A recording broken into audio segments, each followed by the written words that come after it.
As for the Banjo bolt with the fuel rail,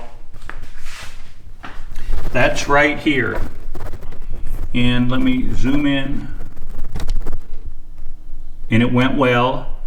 That's an 11/16 screw. The other portions are metric. I hope it doesn't leak. I torqued them down and it comes out basically right there from, darn it, hold it, other direction.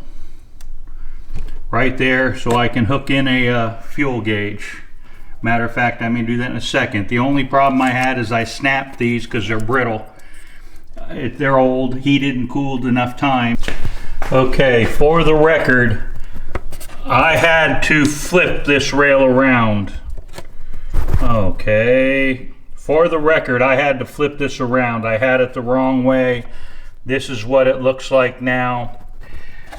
I did get the gauge on it. There's a piece of metal here I can bend if I have to in the future, but it's good. It worked well.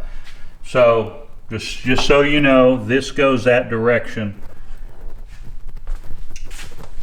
Okay, let's see. I have my fuel gauge here. It refuses to face the right direction. We're connected here.